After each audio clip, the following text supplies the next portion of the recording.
source of the darkness. It's coming. This is your moment.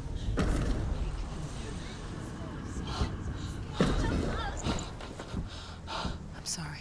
I can't watch this. What are you doing? You're showing weakness. You're not a warrior. You're a disgrace.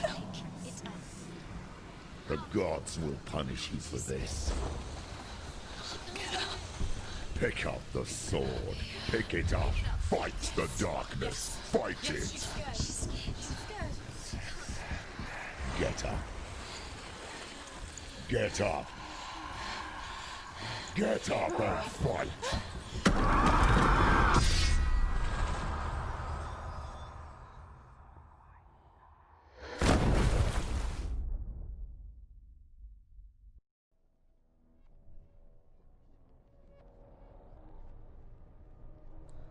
Stormy seas and lost souls. She's dreamt of this before. They say dreams are visions of our memories, thoughts and fears, as seen by our inner eye. But what if each one of us is always dreaming, even when awake, and we only see what our inner eye creates for us? Is this what hell is? A world shaped by senua's nightmares. Maybe that's why people feared seeing the world through her eyes. Because if you believe that senua's reality is twisted, you must accept that yours might be too. You failed the gods. You're pathetic. Rotten. Cursed. What were you thinking? Did you really think you could win? How stupid can you be? So stupid. Everyone hates her. She's cursed. The shadow hates. Look at you. A warrior. Worthless. Weak. Pathetic. Go on. Feel sorry for yourself, because there is no one left to do that for you. Everywhere. You failed. What's that? Take it. If you're too much of a coward to fight, then end the suffering. Broken and lost. Just like your sword. Come on. Dare.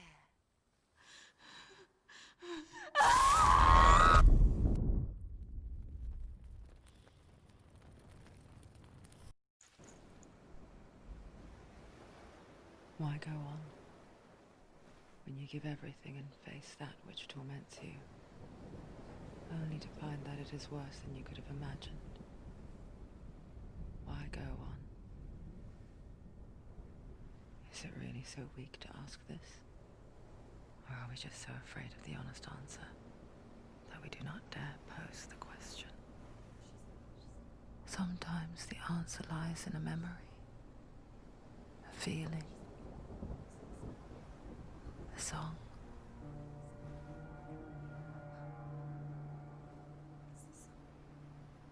It's not real. It's a trick. It's not real. It is real. Listen to it. Don't give up. Dillian. It's Not like this. It's not real. It is real. It's a trick. Don't trust it. Maybe you're already dead. Who are you? Do you still believe in me, Shannon? No, it's Enough. It's a trick. She knows it's him. It's a trick. He's already dead. You know he's here. He can't be here. It's impossible. Dillian. Come to me. Please. The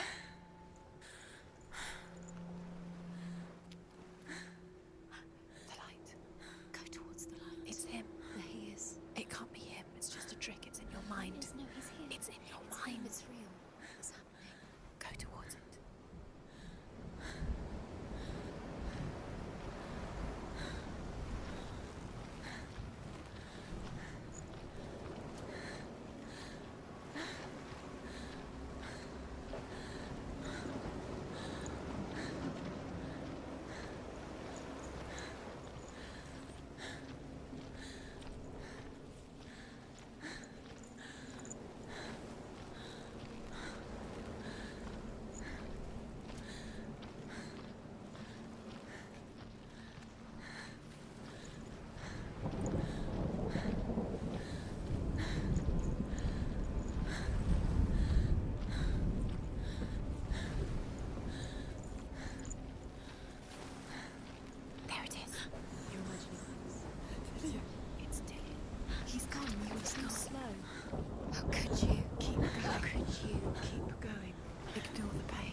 Before she first met him, she was not in a good place.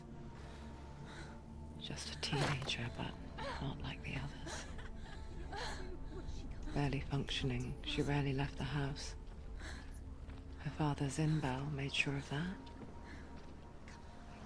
Only occasionally did she venture out on her own, collecting firewood and herbs. Errands out in the Orkney Plains. That was her world. Like this one. Barren and lonely.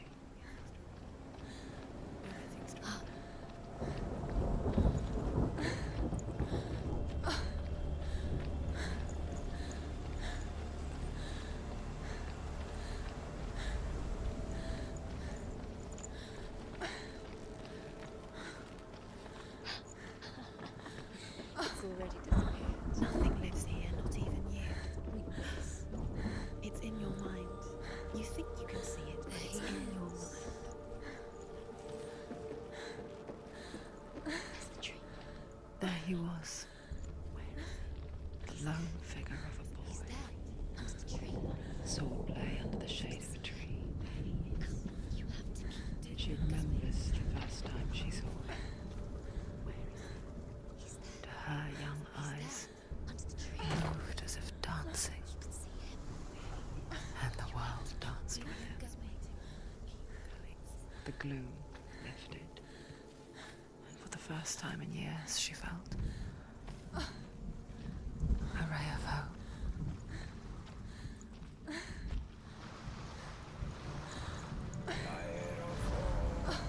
Sigmund's sister trades shapes with a sorceress, and in disguise, she lies with her own brother. She gives birth to a son named Sinfjotli. After a time, she sends him to the forest to Sigmund. He tests the boy and finds him strong and fearless, and so they go to take their vengeance on King Siggeir. But luck is not on their side. They're captured, and Siggeir has them buried alive.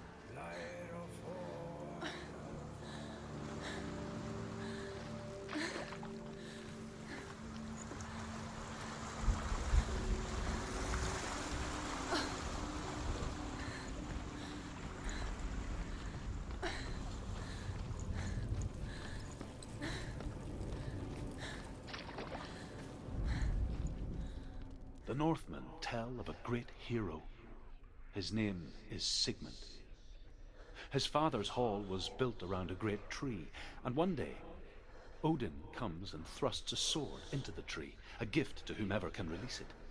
Many try, but the sword only comes out at Sigmund's touch. His brother-in-law, King Siggeir, wants it, but Sigmund refuses him, so King Siggeir plots revenge. He invites Sigmund and his brothers to a feast, but when they arrive, they are met with an army, not a warm welcome. King Siggeir captures Sigmund and his brothers, steals his coveted sword, and readies them for execution.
As Sigmund and Sinfjotli are being buried alive, Sigmund's sister throws an armful of straw into the grave mound. Hidden in the straw is Sigmund's sword, the gift of Odin. They cut their way out of the grave mound and set fire to Siggeir's hall. The king burns to death. Sigmund calls to his sister to come out so that she may live and be honored. She does come out, but only to tell him the truth. That she had slept with him, her brother, to beget a strong avenger. I am not fit to live, she says, and walks back into the fire. Strike vengeance from your heart, Senua, as there is always a heavy price to pay.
Here is the end of Sigmund's story.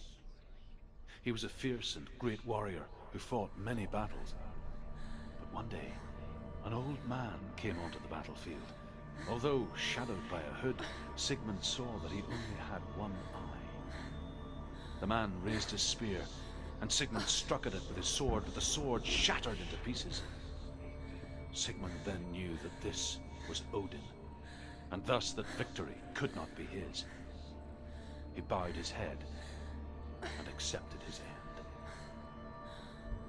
Dying, he tells his wife that she is with child, and that her son will one day make a great weapon out of the fragments of his sword. The sword named Gram.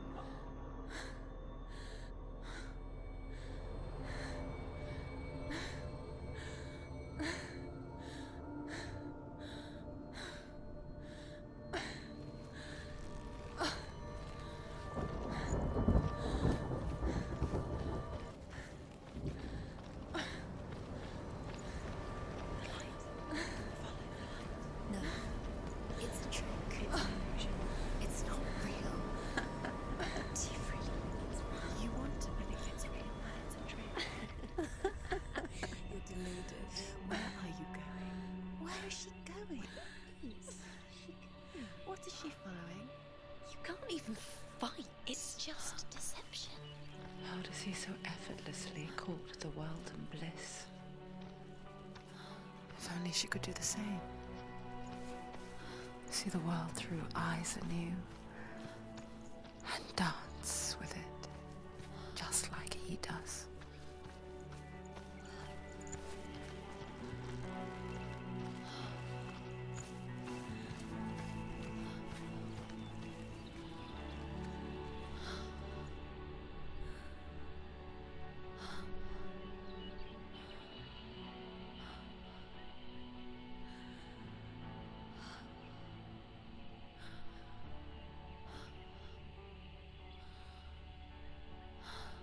What's your name? Senua. I haven't seen you before. I don't leave home much. Oh, Zeno's daughter. I have to go. Wait. Who taught you to fight like that? No one. No one? Well, I watched you, and You learnt all of that from watching me? You should become a warrior, you know. me? I'm Dillian. I'm here for the warrior trials. Come and watch. And bring your sword. You can't put it into words. That moment when you look into the eyes of the one who is supposed to reassure you, make you feel safe. It only takes an instant. Fear swallows you before you have a chance to make sense of it. And darkness becomes a part of who you are.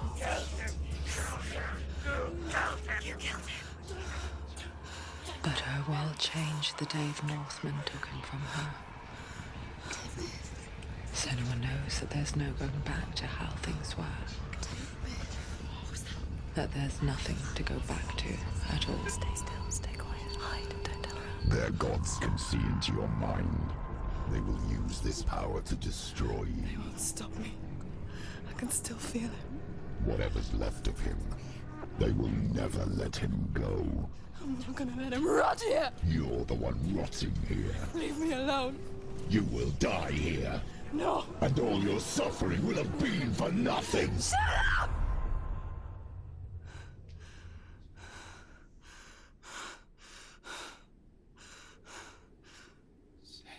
Dillion? Is that you?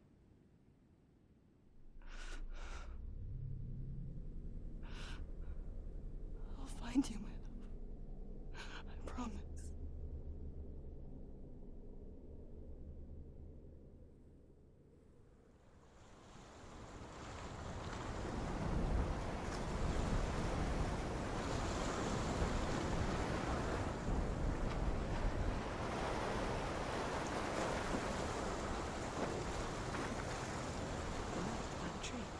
Can you see him? You want to believe it. Is he not real? Is he there? You're alone in these mountains. Is that Dillion? Nothing lives here. You won't survive. You met him by the tree. She met him by the tree. Maybe it's a sign, the tree. What's he trying to tell you? He's waiting for you by the tree.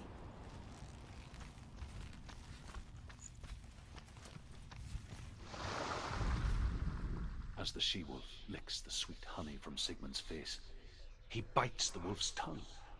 The she-wolf pulls away, but Sigmund holds on. The chains break, and he is free.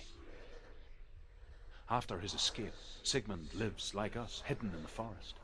His enemy, King Siggeir, believing him dead, as his sister plots revenge. And for vengeance to succeed, even the great Sigmund needs help. So she sends her sons to him. But their blood is weak and corrupted, and they're put to death by Sigmund.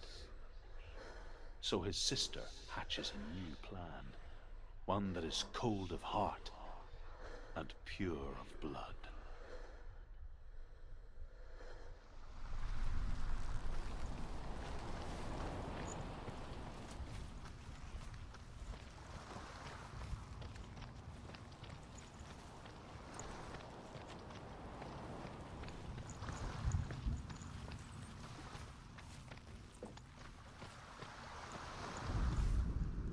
Death for Sigmund and his brothers seems certain. But the king's wife is Sigmund's sister, and she begs for mercy and implores the king to chain them up instead. He agrees. Not for mercy, though, but because he plans an even more cruel and lingering death. Chained to a tree in the forest that night, a she-wolf comes and devours one of Sigmund's brothers. She returns, ravenous, night after night, until only Sigmund is left. The next day, Sigmund's sister sends a servant with honey to smear on Sigmund's face. But to what end? Well, that night, when the she-wolf appears again, you'll never guess what happens.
happening? Senua, imagine a sword that can slay gods.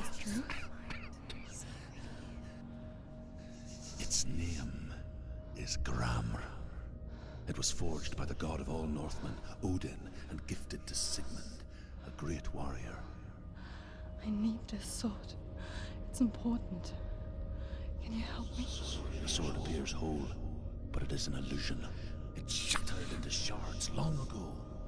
It is said a great warrior can reforge Gramr by answering the trials of Odin, one for each shard.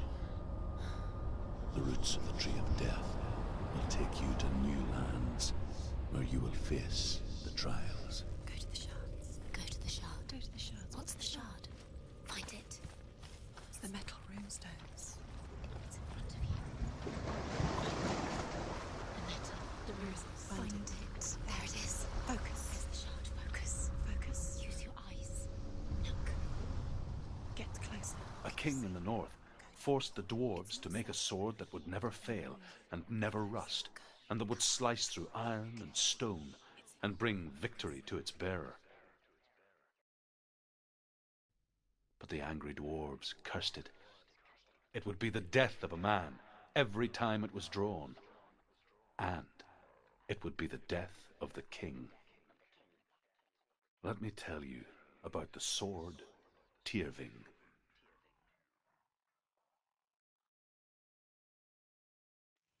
I don't recognize this place. Where are we? Where is she? It feels wrong. Where are we now? Burial mound. So strange that we go to such lengths to bury death. Something so very ordinary, inevitable. It's as if we conspire to hide death, because we have no answer for it. But when it comes and forces itself onto our friends or loved ones, then comes the reckoning. Dead in the air. Hervor ignores her father's warnings. The grave mound opens, and it seems to be full of fire. Again, Hervor demands her inheritance, but her father warns her the sword is cursed and would be the bane of her family. But he relents and brings her the sword. She leaves the island with it, but the curse holds true, and death would follow in the years to come. And so, Senua, the misdeeds of a father have cursed his daughter.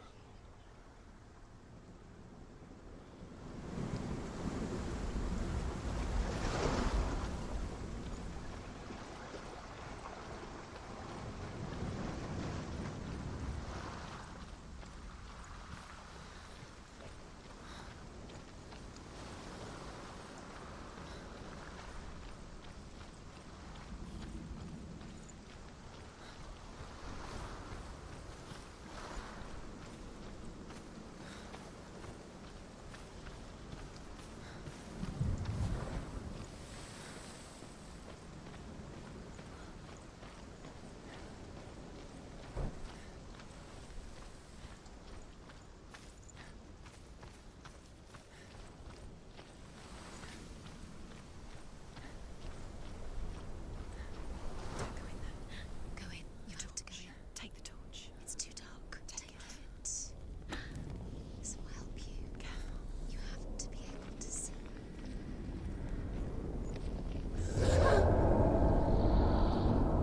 Who's there?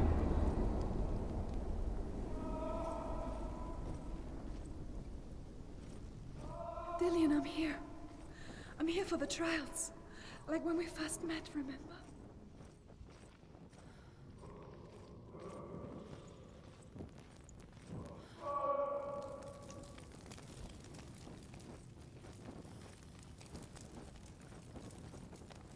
There he is. Dillian, there he is. Finally. Found him. What's wrong? What happened? Can you hear me? Just wait there. I'll find you. This is your mission. Find him. You have to use everything you have and find him. Get him back. It was just could you lose him? How could she lose him? How could she? Find him.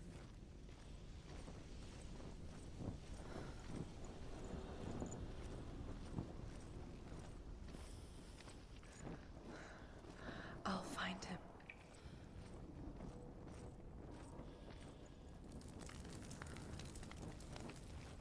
What's that?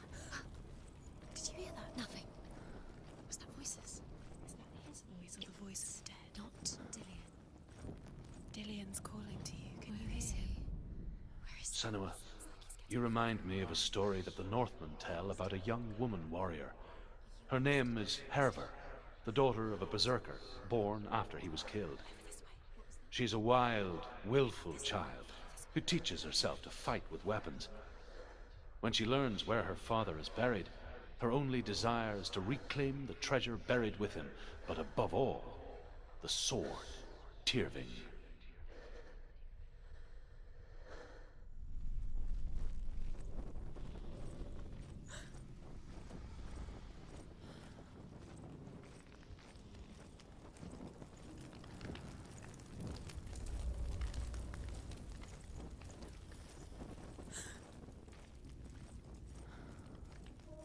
Don't touch the walls. You don't know what they might do. Turn back. She has to keep going. It's not safe here. She has to keep going. If you go down there, no one can save you. It's too scary. I can hear him. Herver disguises herself as a man to join a band of warriors, and soon becomes their leader. When they come to the island where her father is buried, her men do not want to go ashore. They say that evil haunts the island, and that it is a worse place by day than other places are by night. Fearless, she lands alone. There are many grave mounds, and all of them have ghostly flames burning over them. She comes to the grave mound of her father after passing through these ghostly fires, as though they were mist. The flames I passed through were real enough. Damn the Northmen to hell. He's going to save you. Find the voice. Find him.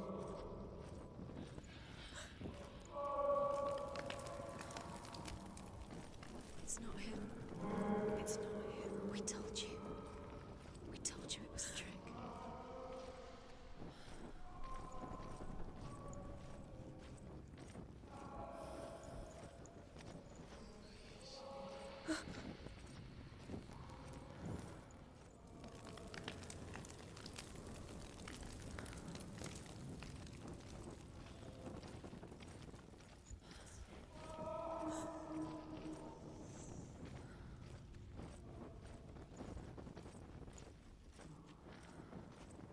That voice doesn't sound like Dillian. What's happening? It's not him, it can't be. What's that sound? The voice is changing. That's not Dillian. Within the burial mound, Herver calls on her father to wake from death and bring her his sword. She says that it is not seemly for the dead in their grave mounds to bear valuable weapons. Her father answers with words of warning. You go to your doom. Baleful runes surround you. You have gone mad. You have lost your mind. Your thoughts are confused. It is dangerous to wake the dead. Like I said, she reminds me of you.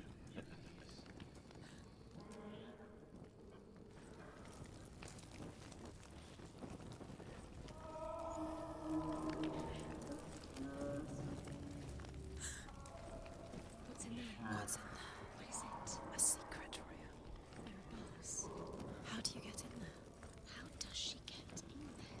Maybe you can't. There's no way in. Find a way. There has to be a way. Find a way. There's always a way. Don't stop now. Don't give up now. Find a way. You're too close to stop. What's in there?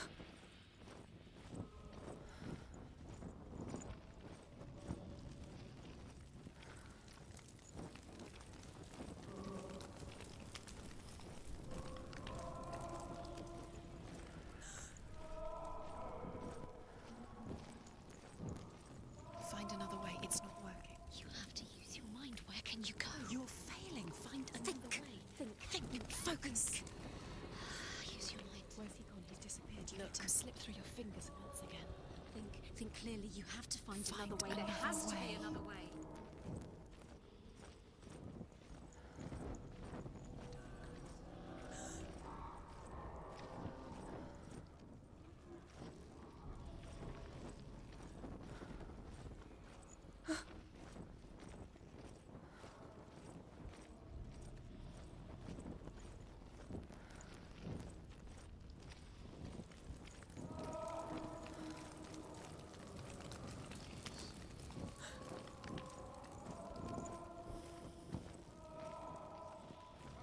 Can do nothing.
Dillian wants me to face my fears.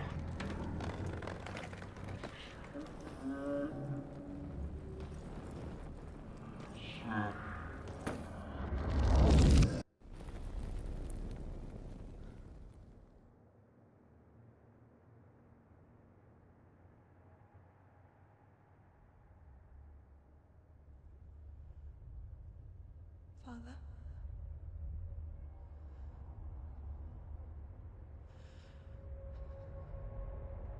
I'm leaving. I've decided. I think it will be good for me.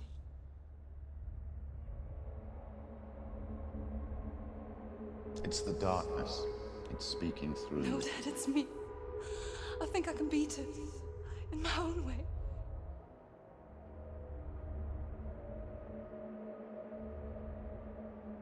I can see the darkness in your eyes, child. I met a boy. Boy. The chief said so. No. He said he could help me. It's a trick. He said I could be normal. Normal? Yes. No boy is going to save you. No one can. When they see the rot growing inside you, No! they will turn their back on you. The gods can only fix you through my hand. You're going nowhere. No. You will not defy the gods.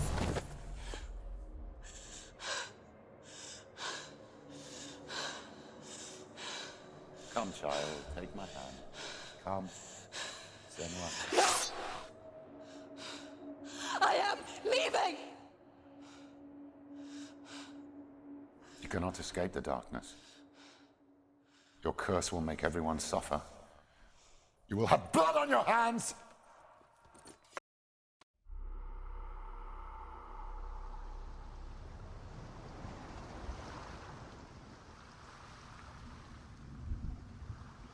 It's done.